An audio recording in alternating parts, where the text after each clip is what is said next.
The chamber was vast, its vaulted ceilings adorned with golden engravings depicting the Galactic Empire's many conquests.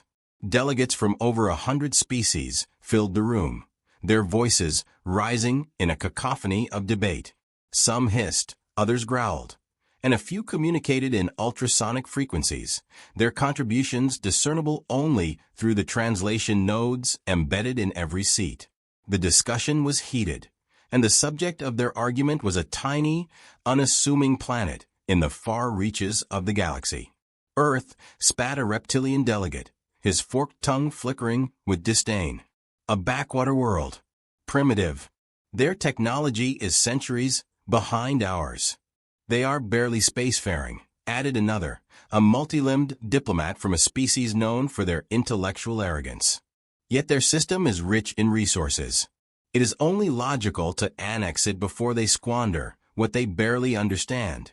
The Emperor, perched on his throne of obsidian and crystalline light, observed the chaos with thinly veiled amusement. His elongated features betrayed a trace of boredom, but his eyes gleamed with a predatory focus. Enough, he commanded, his voice resonating with an almost supernatural authority. The chamber fell silent. We will strike. Humanity will not resist for long. Their world will bow to the might of the Empire.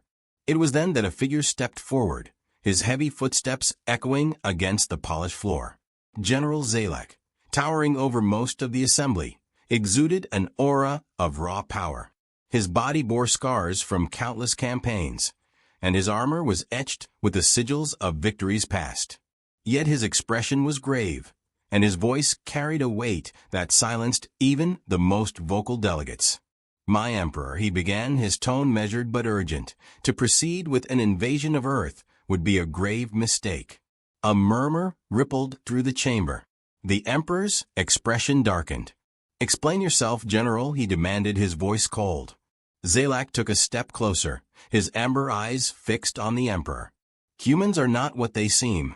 Their technological development may lag behind ours in certain areas, but their ingenuity and adaptability are unparalleled.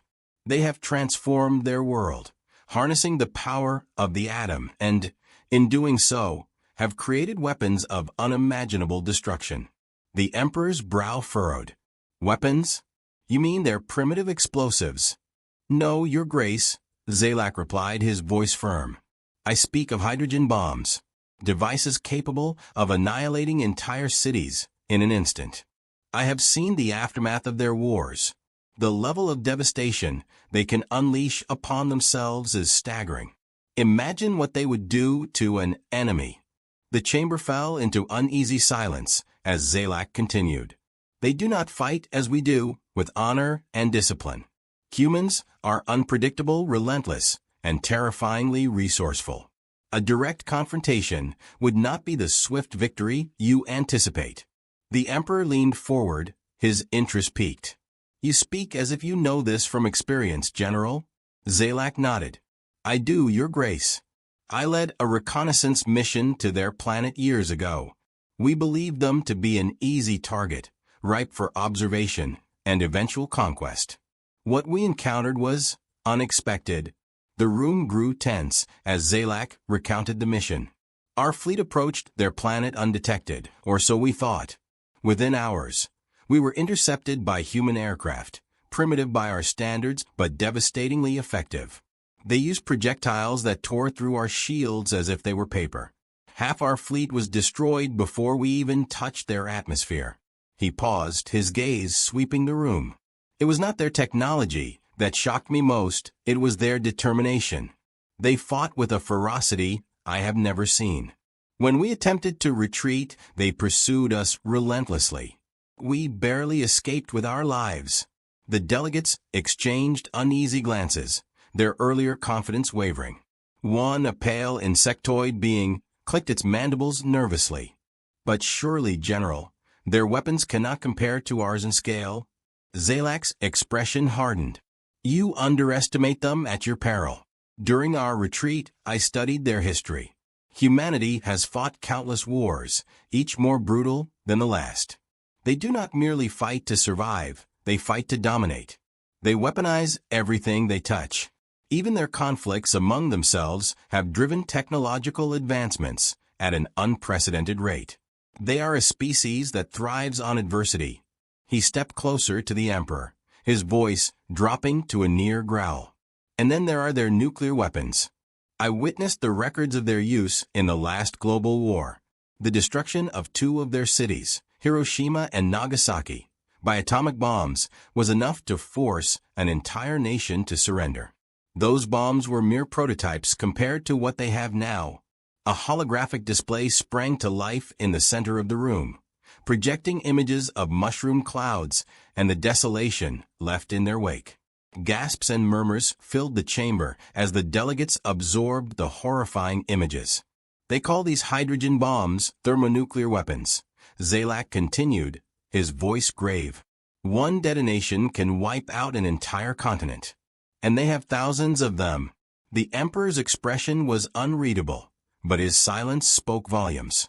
Zalak pressed on. Humans are not bound by the same constraints as we are. Their desperation has driven them to achieve the impossible. If we push them into a corner, they will unleash their full fury, and it will not be the victory you seek. It will be mutually assured destruction. The chamber was silent, the weight of Zalak's words sinking in. Finally, the Emperor spoke, his voice measured.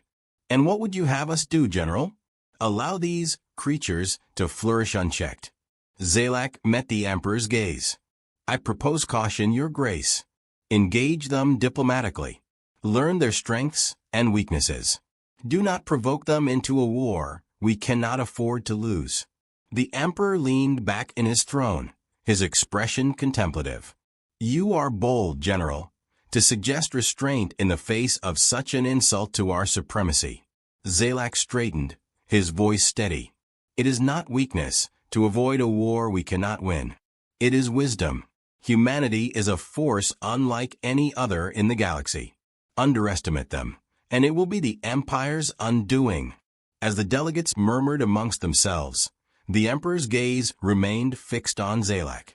The warning hung heavy in the air, and for the first time, the Great War Council of the Galactic Empire found itself uncertain of its course.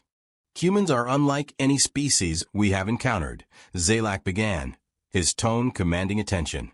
Their evolution has been shaped by adversity, and this has forged them into one of the most adaptable and resourceful species in the galaxy.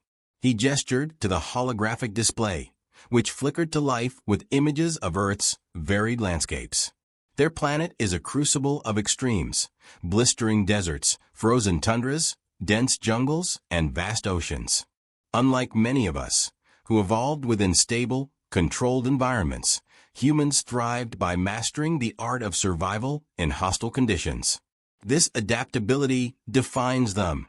The display shifted to show primitive humans wielding stone tools, then rapidly transitioning to images of towering skyscrapers and spacecraft. In a mere fraction of the time it took most advanced civilizations to develop comparable technologies, humanity transformed from hunters and gatherers into a global force. They leapfrogged through eras, stone to bronze, steam to silicon, each transition faster than the last. Their drive to innovate is unparalleled, born from necessity and a relentless will to overcome obstacles. Zalak paused, allowing the council to absorb the significance of what he was saying. What sets humans apart is their ability to repurpose and refine. They weaponize not only their tools, but also their environment, their intellect, and even their emotions. From flint knives to the splitting of atoms, they have a unique ability to turn knowledge into power, often with devastating consequences. The hologram displayed early industrial machines, factories, and then nuclear detonations. In a single century, they advanced from rudimentary steam engines to mastering nuclear fusion. While we develop technology slowly, refining it over millennia, humans operate with a reckless, almost desperate urgency. This is their greatest strength and their greatest danger. The display now shifted to historical records of Earth's conflicts, focusing on World War II. Consider their history, Zalak continued. A history written in blood and ingenuity. Their most defining moments are not their scientific achievements or cultural milestones, but their wars. These conflicts have driven them to innovate at unprecedented rates. He gestured again, and images of World War II battles appeared. World War II, a global conflict spanning years, involving nearly every nation on their planet. A war that reshaped their world and showcased their tactical brilliance. Their adaptability in the face of overwhelming odds is unparalleled.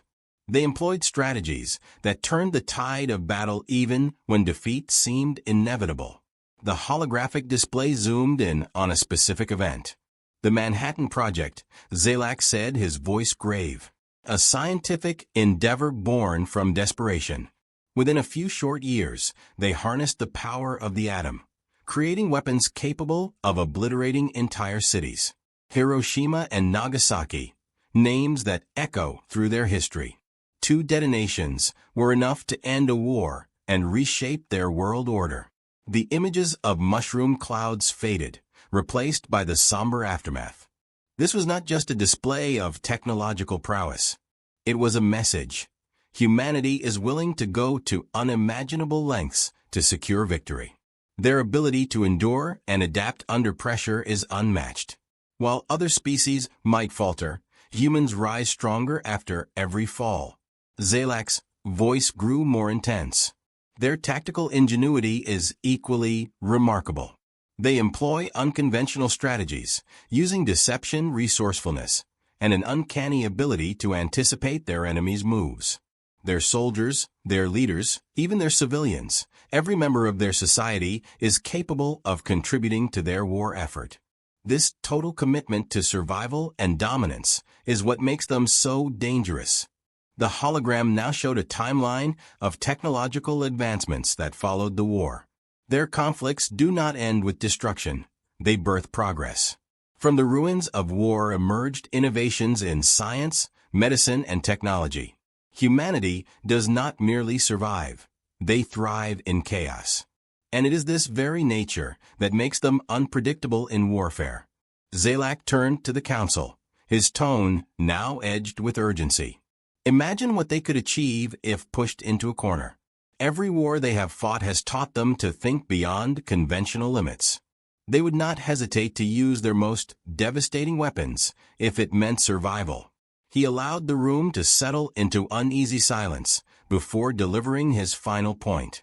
In galactic terms, humanity is technologically behind us. They lack the faster-than-light capabilities we take for granted. Their spacecraft are rudimentary, and their understanding of the cosmos is limited. But technology is not what wins wars. It is the mind behind the machine. Zalak's voice dropped, commanding attention. They are strategic in ways we are only beginning to understand. They learn quickly, adapt faster, and their resilience under pressure is second to none. Humanity's history suggests that, given time, they could easily turn the tables on any adversary. He paused, locking eyes with the Emperor. Their wars have taught them the art of survival. They know how to outthink, outmaneuver, and outlast. They are not merely a species to conquer. They are a force to reckon with. To engage them in warfare would be to awaken a beast that has only begun to understand its own power. Zalak concluded, his voice firm and unyielding. Underestimate them, and we will pay the price. Humanity's potential for warfare is not just a reflection of their technology. It is a testament to their indomitable spirit. They are not just survivors. They are masters of survival. The galaxy is not ready for what they can become.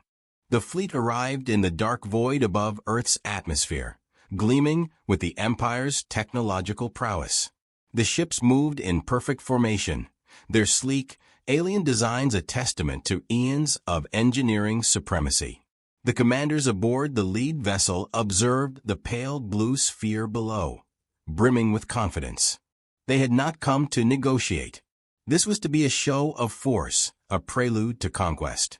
Their orders were simple: display power, demand surrender, and await the inevitable capitulation of a species unworthy of resistance. The humans they believed were primitive. Their technology was laughably rudimentary, their knowledge of the galaxy negligible. Earth was a resource-rich world populated by an insignificant species, and the Galactic Empire intended to take it without so much as a drawn-out battle. The fleet's approach was brazen, no stealth, no subtlety. It was a deliberate act of intimidation. Humanity was expected to fall to its knees. But Earth was watching. Long before the fleet reached its position, the ships had been detected. Vast networks of radar installations, orbital satellites, and ground-based observatories tracked their every move. Sophisticated artificial intelligence systems analyzed the fleet's trajectory, configuration, and communications. Within moments, humanity knew the scale of the threat it faced. The first signs of Earth's response were subtle. Communications among the alien ships began to suffer brief disruptions. Navigation systems flickered. These anomalies were dismissed as minor malfunctions, until the lights in the lead ship's command center dimmed and critical systems began to fail. The fleet's commanders, now uneasy, attempted to recalibrate, unaware they were being targeted by Earth's most formidable weapon, its mastery of the digital realm. The counterattack began with terrifying precision. A barrage of surface-to-space missiles erupted from hidden silos scattered across Earth's continents. They moved at hypersonic speeds, undetectable by conventional alien countermeasures. Automated targeting systems ensured devastating accuracy. The first wave struck the fleet's outer perimeter, obliterating ships in violent bursts of fire and debris. The explosions were so sudden, so catastrophic, that the remaining vessels faltered in their formation. The human response was methodical and unrelenting. As the surviving alien ships attempted to regroup, they found their systems increasingly compromised. Firewalls were breached, navigation systems rerouted, and internal communications jammed. Entire fleets that once operated with clockwork precision were reduced to chaotic clusters of disoriented vessels. Earth had turned their own technology against them. From hidden bunkers and command centers, Earth's military forces coordinated their attack with chilling efficiency. Decades of preparation, born from years of mistrust and speculation about extraterrestrial threats, had culminated in a united global defense strategy. Nations that once stood divided now worked as one. The alien invaders had underestimated humanity's capacity for cooperation when faced with a common enemy. High-altitude aircraft, equipped with advanced railguns and directed energy weapons, engaged the surviving ships. The Empire's once impenetrable shields failed under the relentless assault, as Earth's weaponry proved far more advanced than anticipated. Alien commanders, unaccustomed to such fierce resistance, struggled to adapt. Their arrogance had blinded them to the possibility that humanity might possess its own arsenal of devastating weapons. The final blow came not from missiles or aircraft, but from a cyber attack of unprecedented scale. Coordinated by Earth's most brilliant minds, the assault targeted the fleet's central command ship, embedding malicious code into its systems. Within minutes, the alien flagship's core reactor was destabilized, forcing the crew to abandon ship. The explosion that followed was visible from Earth's surface, a fiery testament to the invaders' defeat. As the debris of the once mighty fleet scattered across the upper atmosphere, humanity sent a message. It was broadcast across every channel, every wavelength the aliens could receive. The message was delivered in flawless translation, a testament to Earth's ability to learn and adapt quickly, even to alien languages. You came uninvited to our home. You brought destruction to our skies, assuming we would bow to your superiority. You were wrong. The broadcast shifted to footage of Earth's nuclear arsenal, silos opening, missiles armed and ready.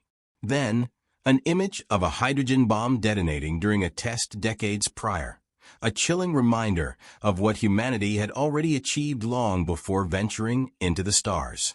We are not a species that cowers before power. We are a species that wields it. You have seen but a fraction of what we are capable of. We have mastered the power of stars. Do not make us use it. The message ended with a single, stark warning. Leave now and never return. Next time, there will be no survivors. The remnants of the fleet fled, battered and broken. In the Empire's war chambers, the report of the encounter would send shockwaves, forcing them to reconsider everything they believed about humanity. Earth had shown not only its strength, but its resolve. The invaders had underestimated the species they sought to conquer, and it was a mistake they would not soon forget. The Emperor's throne room was a cacophony of voices. Delegates from across the Empire argued fiercely, their words laced with fear, disbelief, and anger. The recent failure of the fleet to subdue Earth had shaken the foundations of the Empire's confidence. For millennia, they had crushed every opponent with ease. But now they faced the unthinkable, a defeat at the hands of a species they had dismissed as primitive. "This is preposterous," roared a reptilian delegate, his scales glinting under the chamber's harsh lights. "How could a backwater species repel one of our fleets? This failure is an embarrassment." Perhaps the fleet commander was incompetent, sneered another, her translucent features shifting with irritation. "Humans cannot possibly pose a real threat. We have millennia of experience, and their technology is centuries behind ours." Zalak stood silently as the arguments raged, his expression unreadable. He had anticipated this reaction. Arrogance and denial ran deep in the Empire, and acknowledging the reality of humanity's strength was a bitter pill to swallow. Finally, the Emperor raised a hand, silencing the room. "This council will not descend into chaos," the Emperor declared, his voice cold and imperious. "The fleet's failure is an anomaly, not a reflection of human capability. We will regroup, send a larger force, and finish what we started." A murmur of agreement rippled through some of the delegates, but others shifted uneasily. A spindly, insectoid diplomat clicked its mandibles in protest. "Your Majesty, with all due respect, we cannot ignore the evidence before us. The humans did not merely repel our fleet, they outmaneuvered it. Their tactics, their precision, it is unlike anything we have faced." "Enough," the Emperor snapped. His gaze turned to Zalak. "General, you were the one who warned us about this species. What say you now?" Zalak stepped forward, his towering frame commanding attention. "I say, Your Grace, that we ignore the lessons of this defeat at our peril." His voice was calm, but it carried an edge that silenced any murmurs. Humanity has demonstrated not only their technological ingenuity, but their strategic brilliance. Sending a larger fleet would only escalate the conflict, and invite a response we may not survive. The Emperor's eyes narrowed. "You suggest we do nothing? Allow them to remain unchecked?" "No," Zalak replied firmly. "I propose a different course of action. A treaty." The chamber erupted in disbelief. Cries of cowardice and submission echoed through the hall. Zalak waited patiently for the outrage to subside before continuing. "We must approach humanity diplomatically," he said, his voice cutting through the noise. "Offer them an alliance, or at the very least a non-aggression pact. In exchange, we could provide them with limited access to our technology, enough to secure their cooperation, but not enough to threaten us." A hulking, amphibious delegate sneered. "You would arm them further? They have already shown their willingness to use violence. This would be inviting disaster." Zalak shook his head. "You misunderstand. Humanity is not a species that can be subdued through brute force. They thrive in adversity. If we attack again, they will adapt. They will study our technology, learn from it, and use it against us. Their ability to reverse engineer and innovate is unlike anything I have seen. We cannot afford to hand them another opportunity to grow stronger through conflict." The room fell into uneasy silence. Even the Emperor seemed momentarily thoughtful. "And what guarantee do we have that they would honor such a treaty?" he asked. "None," Zalak admitted. "But it buys us time to study them, to understand their capabilities and their motives, and time to prepare for the possibility that they cannot be reasoned with. But make no mistake, Underestimating them again would be our downfall. A delegate from a smaller, scholarly species tentatively raised a hand. General Zalak, do you truly believe humans could one day rival the Empire? Zalak's expression darkened. I do. Humanity has shown an uncanny ability to overcome obstacles that would break most species. They have united their world in ways we could not have anticipated. They turn every setback into a stepping stone for greater achievements. If left unchecked, they will not only rival us, they will surpass us. He paused, letting the weight of his words sink in. And if we push them too far, they will have no choice but to expand into the galaxy, not as explorers, but as conquerors. Every world they touch will become theirs.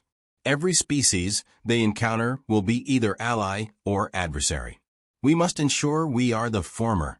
The Emperor's gaze hardened. And if they refuse our overtures? Zalak's voice dropped to a grim tone. Then we prepare for a war the likes of which this galaxy has never seen. But that day is not today. Today, we have a chance to avoid that fate. I urge you to take it. The council remained silent, the weight of Zalak's words settling over them. The Emperor rose, his face unreadable.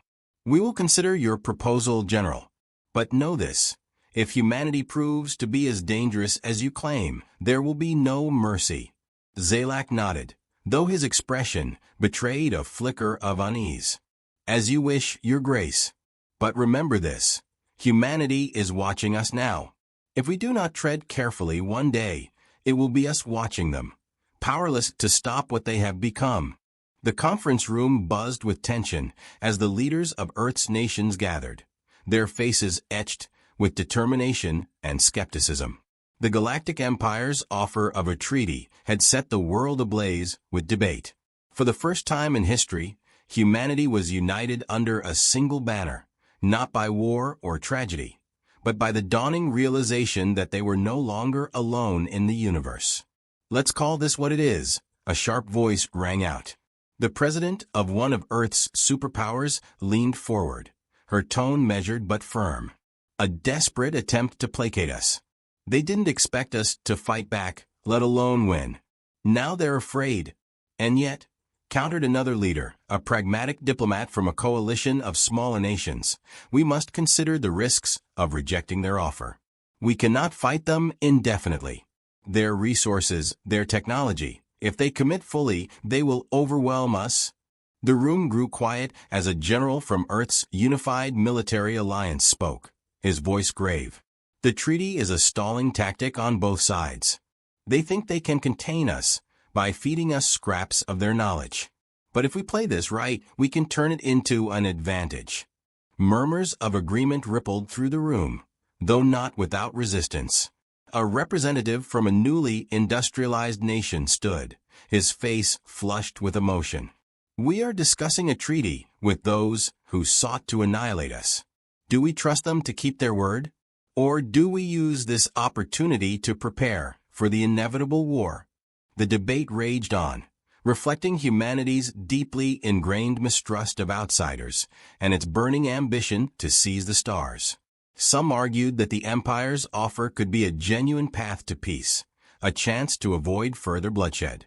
Others insisted it was merely the opening gambit in a larger game, one humanity could not afford to lose. Behind closed doors, the real work had already begun. In hidden research facilities scattered across the globe, teams of scientists, engineers, and military experts pored over the remnants of alien technology salvaged from the failed invasion. Fragments of ships, disrupted communication devices, and pieces of advanced weaponry were being meticulously analyzed. "Look at this," a scientist murmured, pointing to a holographic display of an alien propulsion system. "If we can replicate even a fraction of their faster-than-light capabilities, we'll be decades ahead of where we thought we'd be." Another nodded, his voice tinged with excitement. "And their materials, they're operating on a molecular level we've never seen before. This isn't just about catching up. If we integrate this tech with our own, we could surpass them." The military was no less ambitious. Prototypes of new weapons and defense systems were already being tested, incorporating alien principles with human ingenuity. Engineers worked tirelessly to adapt energy shields to Earth's vehicles, while cyber warfare teams explored ways to exploit vulnerabilities in alien systems. Humanity had always been a species of innovation, and now with alien technology in their grasp, they saw an opportunity to leapfrog centuries of development. Earth's leaders were not blind to this reality. As they debated the terms of the treaty, the unspoken understanding was clear. The treaty was a means to buy time. Time to grow stronger, time to prepare, and time to turn the galaxy's own knowledge against it. "We've survived every challenge thrown at us," a prominent leader declared during the meeting. "And we didn't just survive, we thrived. We turned our greatest obstacles into stepping stones." This treaty is no different. It's not an end. It's a beginning. In private, a human general voiced what many were thinking, but few dared to say aloud. "The Empire sees this as a way to contain us, but they don't understand what we're capable of. We've always been underestimated, and every time, we've proven the doubters wrong. This treaty? It's a truce, not peace.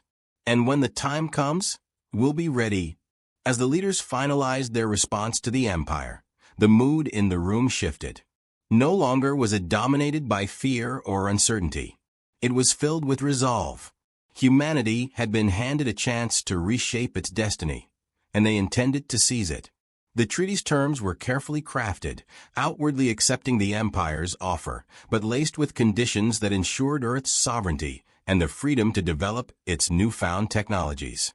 The message sent to the Empire was firm yet diplomatic, a calculated move to appear cooperative while hiding the true extent of humanity's ambitions. In the quiet of a secure military installation, a senior officer addressed a room full of Earth's top strategists. "The galaxy doesn't know what it's dealing with," he said, his voice steady but edged with determination. "We're not just survivors. We're conquerors when pushed. Let them think this treaty means peace. It means preparation. And when the time comes, they won't know what hit them." The officer's words hung in the air, a declaration of intent that would shape humanity's future. For while the galaxy may have believed it had seen the extent of humanity's resolve, the truth was far more dangerous. Humanity was just getting started,